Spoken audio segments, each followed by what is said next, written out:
الله وحده والصلاة والسلام على من لا نبي بعده أما بعد فأعوذ بالله من الشيطان الرجيم بسم الله الرحمن الرحيم ولا تتمنوا ما فضل الله به بعضكم على بعض للرجال نصيب مما اكتسبوا وللنساء نصيب مما اكتسبن واسألوا الله من فضله إن الله كان بكل شيء عليما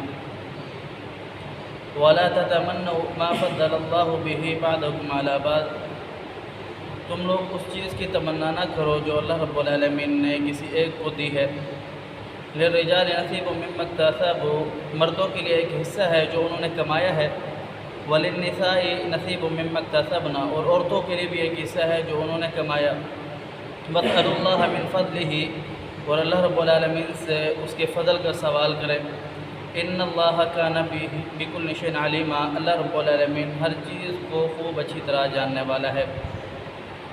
اس آیات مبارکہ میں اللہ رب العالمین نے اس چیز کی وضاحت فرمائی ہے کہ اللہ رب العالمین نے کچھ ایسے خصائص اور کچھ ایسے فضائل ہیں جو اللہ رب العالمین نے کسی کو عطا فرمائے اور کسی کو نہیں عطا فرمائے۔ جیسے رب تعالیٰ نے مردوں کو عورتوں پر فوقیت دی ہے، جسمانی اعتبار سے، قوت کے اعتبار سے، ذہانت کے اعتبار سے، فیصلہ کرنے کے اعتبار سے، اور اس کا مطلب ہرگز نہیں ہے کہ اللہ رب العالمین نے عورتوں کے ساتھ ناانصافی فرمائی ہے۔ اللہ رب العالمین بیان فرماتا ہے کہ یہ اس چیز پر آپ سوال اٹھائیں یا اس چیز کی آپ تمنا کریں، یہ ہرگز جائز نہیں ہے۔ باقی اللہ رب العالمین فرماتا ہے کہ جو مرد نیکی کرے گا اس کو اس کی نیکی کا پورا بدلہ دیا جائے گا، اگر عورت نیکی کرے گی تو عورت کو بھی اس نیکی کا پورا بدلہ دیا جائے گا۔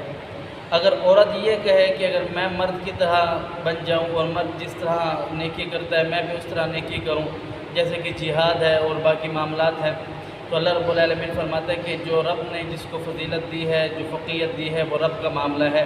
اللہ رب العالمین کسی کا اجر ضائع نہیں کرتا۔ ہاں یہ بات ضرور ہے کہ اللہ رب العالمین سے تم اس کے فضل کی دعا کرتے رہو، اللہ رب العالمین تمہارے دلوں کو خوب اچھی طریقے جاننے والا ہے۔ جناب رسول اللہ صلی اللہ علیہ وسلم بیان فرماتے ہیں کہ انسان دو چیزوں پر رشک کر سکتا ہے، دو چیزوں پر۔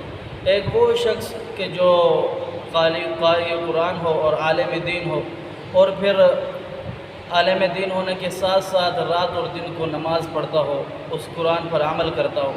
اور دوسرا وہ شخص جس کو رب تعالیٰ نے مال دیا ہو ڈھیر سارا، پھر وہ اس ڈھیر سارے مال کو اللہ کی راہ میں دن رات خرچ کرتا ہو۔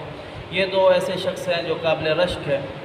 وہ فرمایا کہ تم حسد سے بچو۔ حسد ایسی چیز ہے جو نیکیوں کو ایسے کھاتی ہے جیسے آگ لکڑیوں کو کھا جاتی ہے۔ حسد سے بچو، قطع تعلقی سے بچو، بغض سے بچو، رسول اللہ صلی اللہ علیہ وسلم کا فرمان ہے۔